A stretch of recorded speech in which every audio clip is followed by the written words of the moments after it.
Hey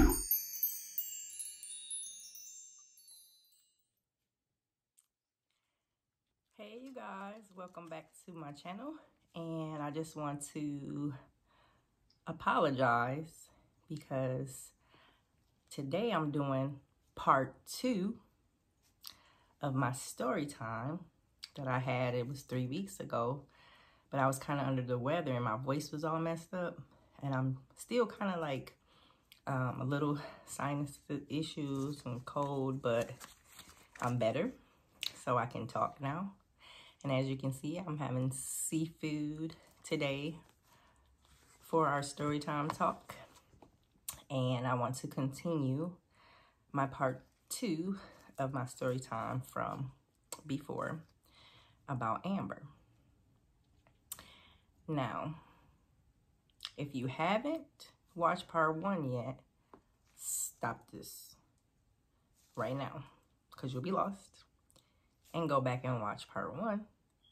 And then come back and watch part 2. So, to continue from where I left off, and I'm just going to jump right in it, because I'm the type of person that I really don't like to drag. I really like people to get on with it. And I'm hungry, so I'm about to get on with these crab legs. And let me see if I can show you real quick. I have a little mukbang going on. Crab legs and mussels. I love mussels. And some broiled eggs and there's some like sausage in there somewhere and some shrimp. And I love onions, so I'm gonna eat some of these.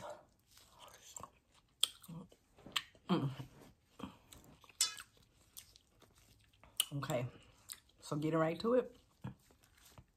Where we left off at was when Amber moved in with her grandmother, and her mother was looking for her, and things were starting to get weird, you know, at her grandparents' house.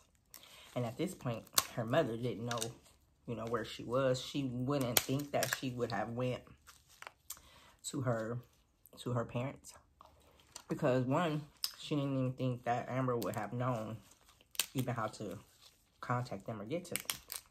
She didn't know that Amber had been snooping in her stuff and started, you know, communicating with them before she left and went down there.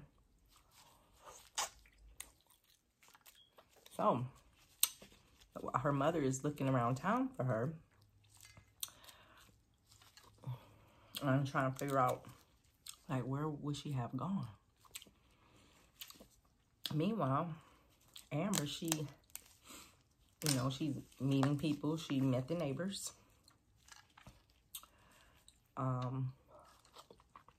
It was actually, she had met a girl that lived next door to her.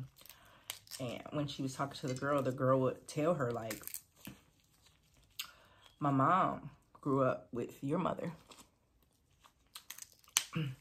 And my mom said that they were friends.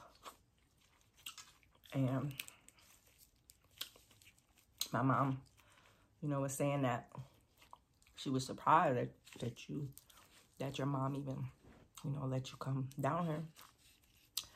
And then Amber was like, because Amber didn't tell her that her mom didn't know where she was at. So, and it was like a little small town, so like Amber liked it, the area. And like I said, it was a little quiet, small town. She was just, because, you know, where she was from, she didn't have a lot of friends. She was, because her mom was real strict on her.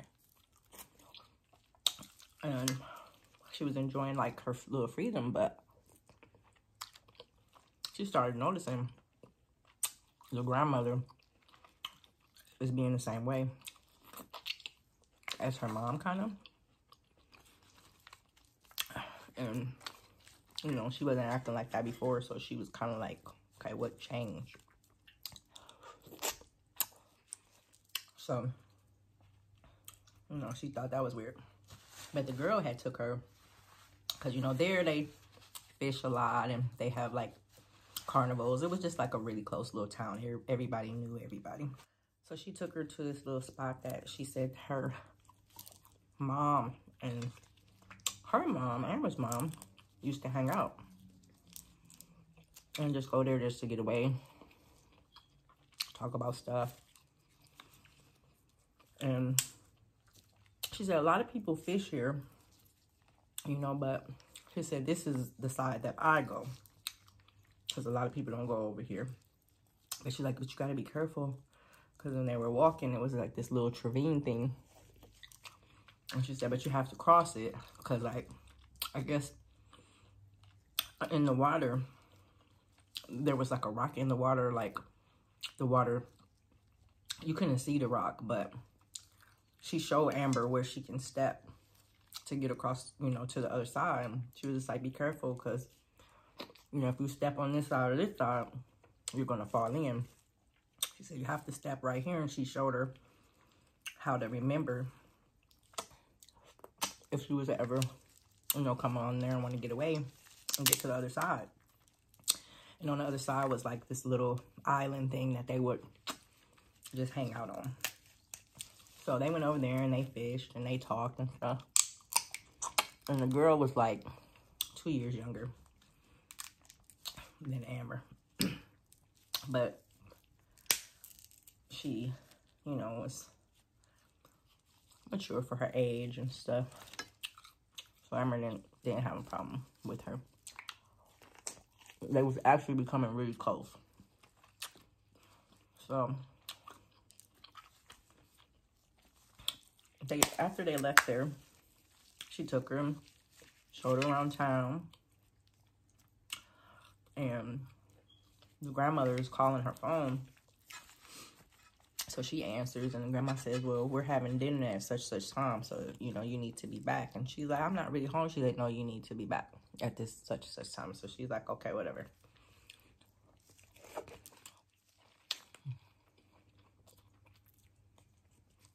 So they went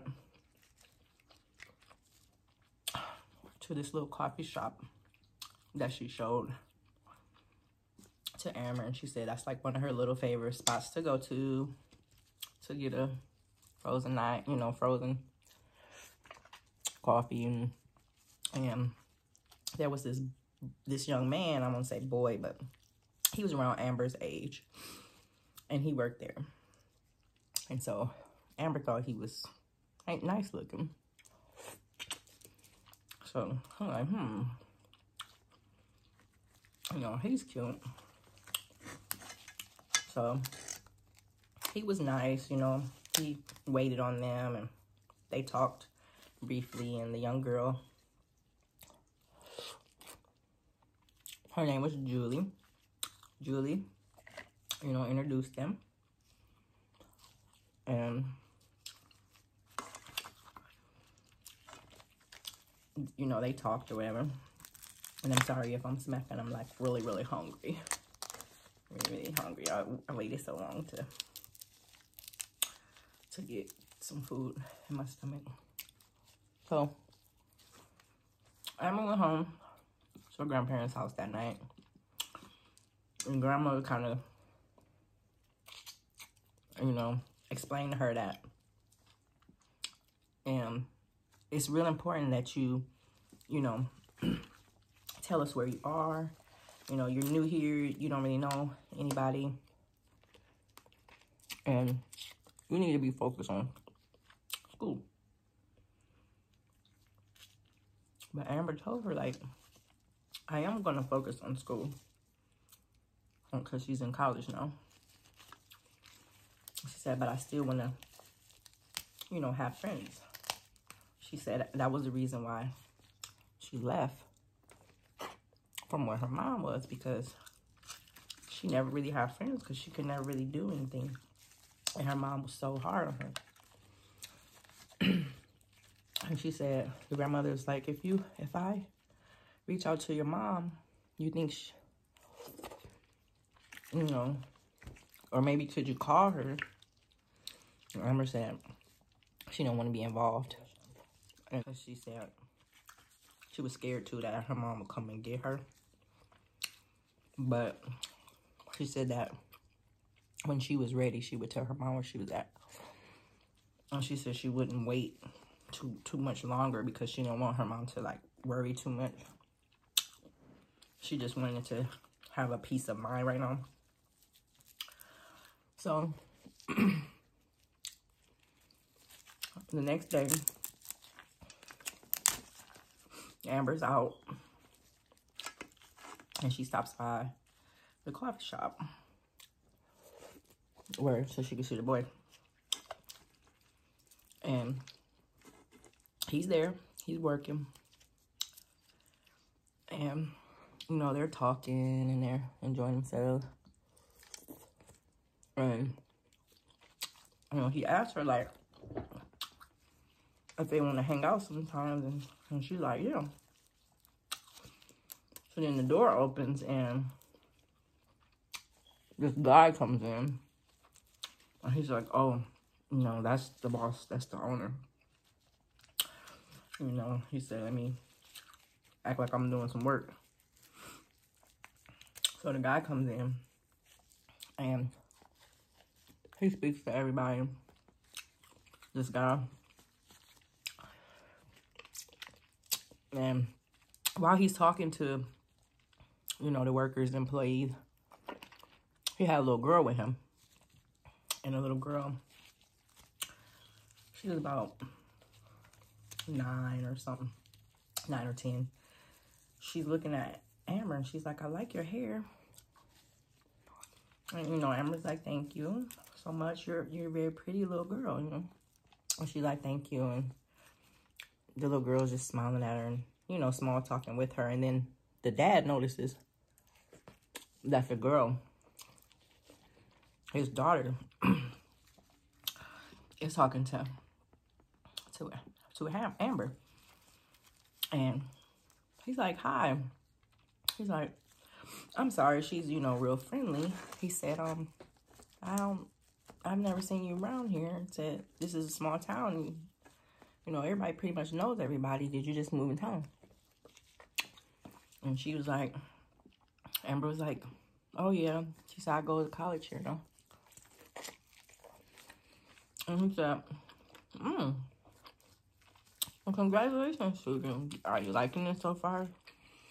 And, you know, Amber's like, yeah, and they're talking, her and the guy. So her and the guy talk for a while. The daughter is really fond of her, so he asked her where she, like, who was her people, where she's staying. And, you know, it's starting to rain outside, so he's like, do you need a ride home? Because they're walking out the door and he sees that she's walking. And she's like, oh, you know, thank you. Yeah, I stay, you know, the Millers are my grandparents. And he's looking like he's just stopping, looking. And she's talking to the little girl, so she don't really notice him looking. But he's like, yeah, I'll take you and drop you off. It's no problem. So, you know, she gets in the car with them. And while they're driving, you know, he's like, well, she asked him first, like, she's looking for work. Is he hiring? Because she heard, you know, through the guy, the young man that she was talking to at the coffee shop, that this man that owns the coffee shop is really wealthy. And he owns a lot of businesses around town. So Amber's asking him if he's hiring anywhere. She's looking for a job too, so she can, you know, support herself. And he's like, well, right now, pretty much his staff is pretty loyal. So he's had the same people for a long time. And, you know, he doesn't need any staff members right now. But if he does, he'll let her know. And he thinks about it. And he's like, you know what? I know how I can help. Maybe, he said, me and my wife are looking for a sitter, you know, and it seemed like you and my daughter are hitting it off pretty good. She really likes you. How about you guys get to know each other, and then maybe I can start having you babysit for us because we'll have a lot of functions and stuff out of town and we'll need a sitter. And if I can get to trust you and get to know you, then I'll pay you. You know, that can be a job for you. I'll pay you to watch our daughter. And like, I pay very well. And she's like, oh, I would, you know, she's like, I would love that. That sounds great. So he says, as a matter of fact, me and the family going fishing this weekend.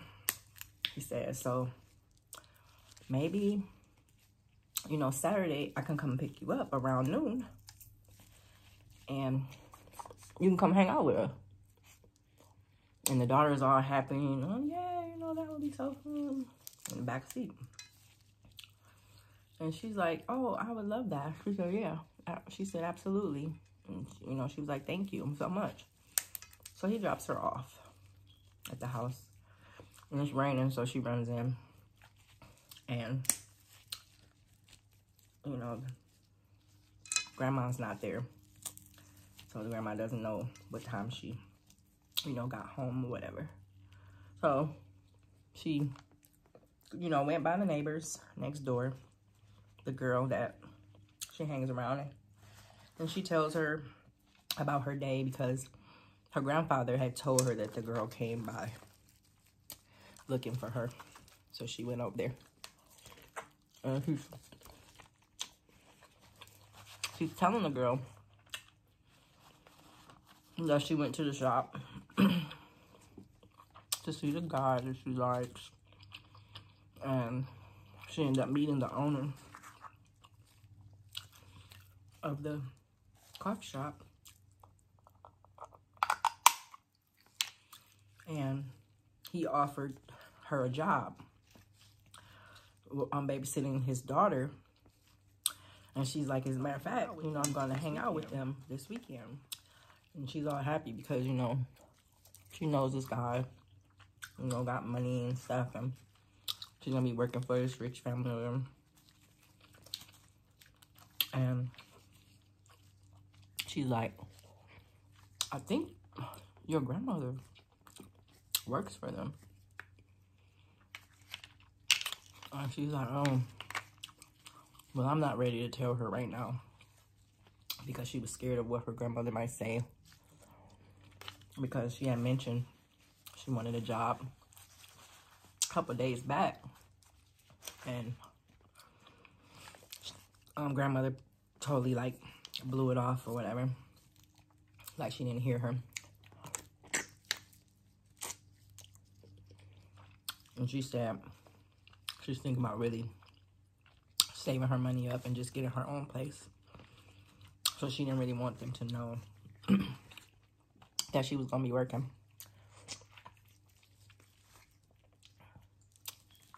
For a fear that they would stop her. So anyways, fast forward. Saturday comes. And she's trying to figure out how she's going to get out the house. So when she comes downstairs to make up some story to the grandmother about hanging with the girl next door, her grandmother tells her, you know, hey, I gotta work for a few hours. I was supposed to be off this weekend, but they need me. So I'll be back. And so she was like, oh, good, I don't have to tell her. And just leave. So she mentions to the grandmother, like, hey, I finally, the other day when we talked, I finally wrote my mother a letter and sent it to her. So she should probably have gotten it soon. Well, now, back to the mother. The letter came. The letter had came that day. And the mother was so distraught. She called her boyfriend and told him we gotta go there. I found her. She is there with my parents. And so he's like, when I get off work, we can go. So while Amber's waiting for the man and, you know, his family to come get her. The mother's on her way up there.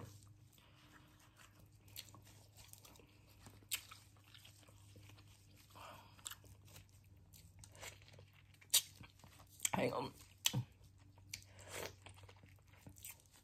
I love lemons. So mother's on the way up there. And he pulls up the exact time he said he would. She gets in the car. But it's weird because it's supposed to be a trip for his family, but it's just him in the car. So I'm like, you know, where's your wife and daughter? I'm like, oh, I had to go take care of some stuff before we left, so they're coming. They're just gonna meet us up there. So she's like, oh, okay. She said, I just wanted to come get you. He said, I'm a punctual person. I've always been that way. And I just wanted to come get you the time I said I would come get you. And so she was like, that's fine. So her friend, you know, is outside and sees her leave. And she waves to her friend. And she gets in the car and she leaves with the guy. So they're driving and they're small talking. And he's asking her questions like, so your mom let you come, you know, live here? And she just lied and was like, yeah. She was like, yeah, she knew I wanted to go to school away. So we just decided on coming here or whatever. So he's like, oh, okay. Small talk. So he stops by the gas station.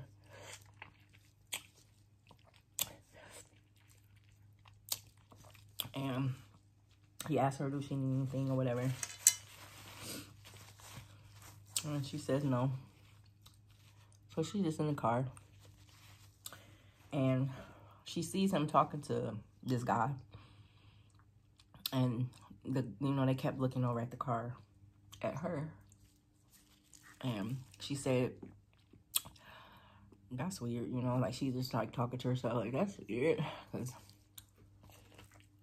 why is this guy staring? But she's thinking, like, maybe they knew her mom growing up or whatever. And he's just telling him that, you know, that's the Miller's kid or whatever. So, eventually they make it to the fishing spot by the water. He's unloading his truck, and she's like, oh, you know, this is the same area that me and my friend next door, Julie, come to sometimes. He's like, oh, so you've been out here? And she's like, yeah. So then he says, all right, follow me. And she thought it was weird because he didn't take no fishing stuff. Like, he took some anchors and ropes, you know, like stuff like that. And a bucket. So he's like, oh, we're going to come back and get that stuff. We just want to, you know, find a spot or whatever. So she's like, okay. So they're walking with the stuff. So they're walking and walking and walking. And then they go in the back. And then he stops and he's like, so I have something to tell you. And she's like, okay. He said, as you can see, my wife and my daughter is not coming. And she's like, okay, that's fine, I guess. I guess we can do this another day and I can just go back. And he was like, no, you're not going back because I have something to tell you. He said, I did something bad and I have to fix this.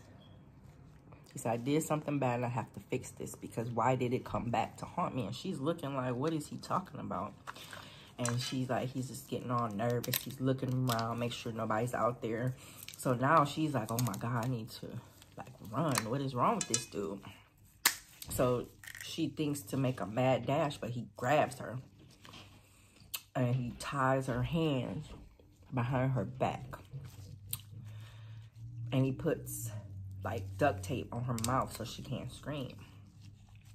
And he tells her, he says, I really don't have no choice. I have to do this. He said, for my daughter, I have to do this. And she's mumbling, you know, like trying to ask why. Like, why are you doing this to me? And he told her, he said, you weren't supposed to be born. And she's like confused, but she's scared and she's nervous. And so he starts telling her, like, I'm going to make this quick and easy. He said, but you can't be here. And she's trying to mumble, I'll just leave, you know. But he said, you can't leave, you know. And he says, you're my daughter. He said, but I told your mom to never come back here. To never come back here.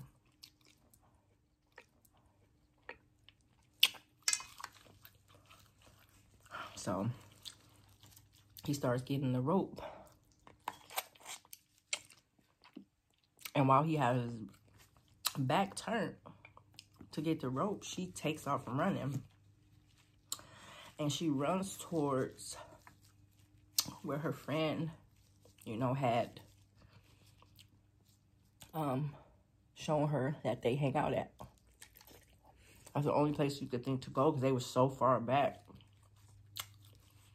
And she just started running towards where she knew that spot was.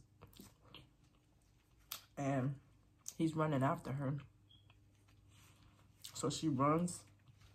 Once she makes it there, she runs across the water and she jumps on that rock and she runs over to the other side. She jumps over there, but he doesn't. He keeps running because he's not even paying attention. He keeps running. And then he falls into the ravine, into the water, and he hits his head on that rock. And now he's like face down in the water. And she's crying and she's screaming. Somebody help her. Meanwhile, her mom made it to the house. She was talking to the father. And the father was just trying to like have an emotional moment with her. But she was like, no, where is my daughter? I need to see my daughter. And the neighbor came, you know, over because she seen her at the door. And she's like, oh my God. She's like, I haven't seen you in years. And she's steady screaming like, where's my child? I haven't seen her in weeks. Where's my daughter? And the mother's pulling up. So the mom's in shock, like, oh my God, you know, she's here. And they're trying to have a happy moment, but she's like, my daughter, where is she? So the mom said, she was here earlier. She said, I don't know, but she said she overheard a phone call.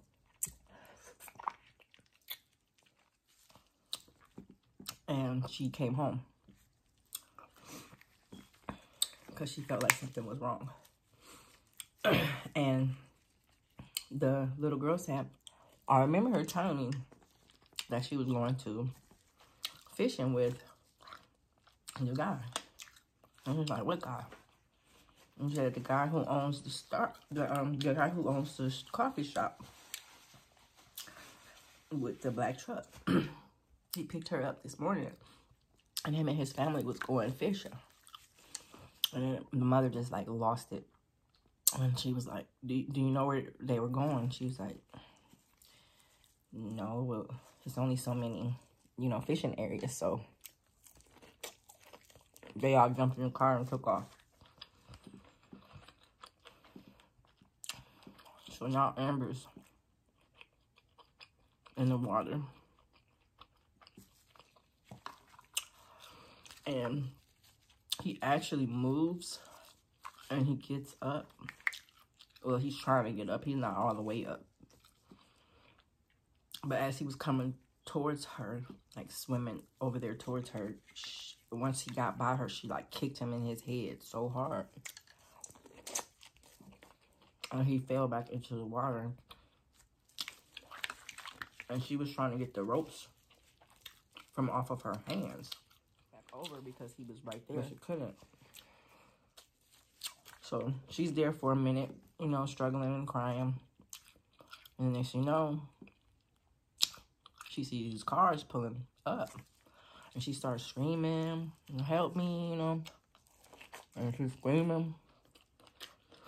But she got a tape on her mouth, but, you know, she tried to, you know, push this tape off her mouth.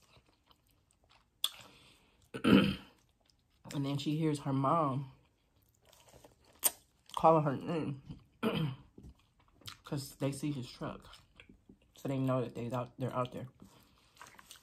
And she starts, like, trying to scream to her mom. Tape still in her mouth. They can barely hear her. So she starts going back over the rock. Walking back over the rock. And she kind of, like, kicks him out the way a little bit. And he's basically drowning. Because he's face down in the water. So she starts walking towards where she hears them screaming her name. Because at this point now, the grandma's screaming her name. The mom's screaming her name. The granddad is screaming her name. And she's walking towards them. So they finally see her walking.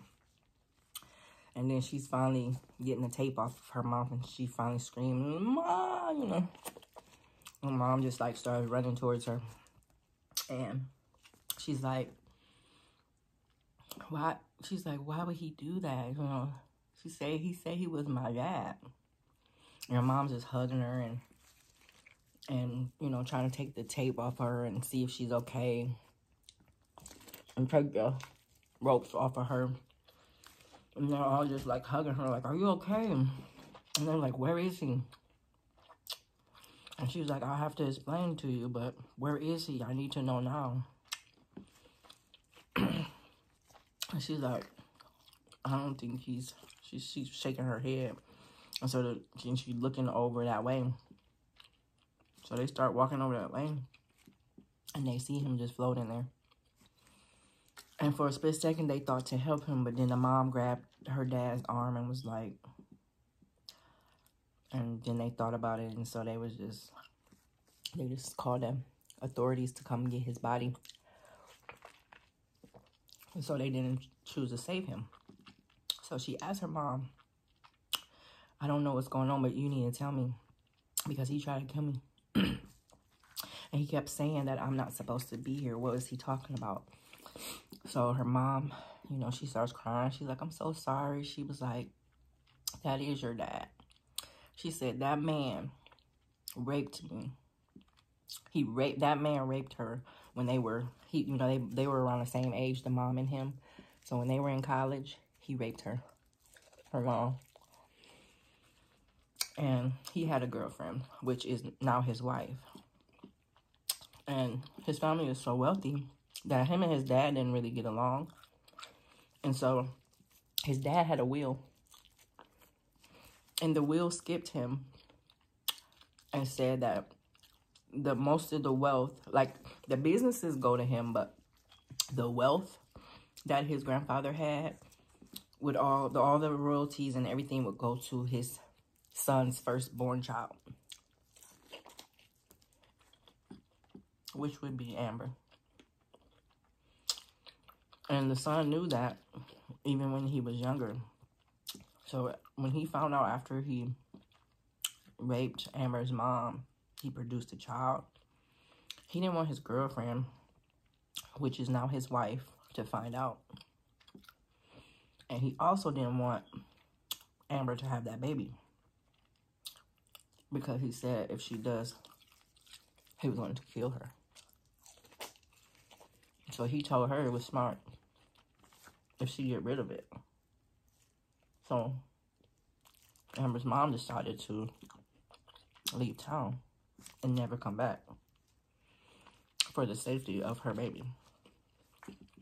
And she always wanted to hide that from her. And so That's why she never spoke of Amber's dad or of her family. And she just felt that for Amber's safety, she couldn't know her mom because she knew she couldn't go back there. And she had no intentions on going back there for Amber's safety. But Amber's hard-headed self brought up those old demons. So it wasn't Amber's grandparents. Her mother wasn't running from them. She was running from Amber's dad, her rapist. And to close out this story, I'm getting full now. Obviously, her dad didn't make it. He drowned that day. Can't say they were sad. They felt safe after that. And also, Amber inherited everything that he had, which she, of course, set up trust funds for her sister. But his wife got, and Amber and her family, the Millers, lived happily ever after because Amber's mom felt safe that he couldn't hurt her anymore. And she allowed Amber to go to school there. And she moved back there to be closer and catch up with time with her parents because she knew her parents would never move away from them. And she didn't even ever tell her parents. Her mom found out through overhearing a conversation while she was working for them. And she heard him saying to someone over the phone that, yeah, her grandmother actually works here.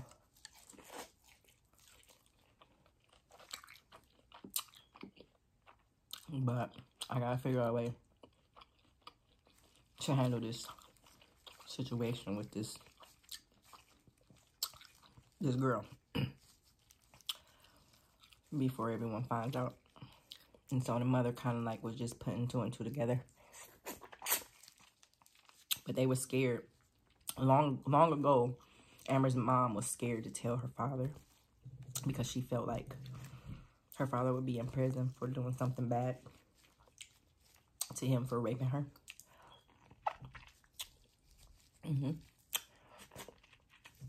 So she never wanted to tell her parents. And the end.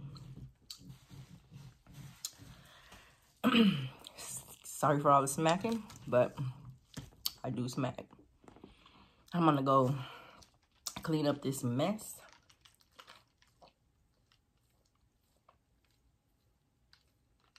I'm so full. And it's crazy because when I was setting up my Storytime Mukbang meal, my crab and stuff, my son said he was making burrito tacos. And even though I'm full, and I forgot to eat my rice, but that's okay because I'm full, I'm still gonna head over there and try one of his burrito tacos. So maybe I'll post this with this video.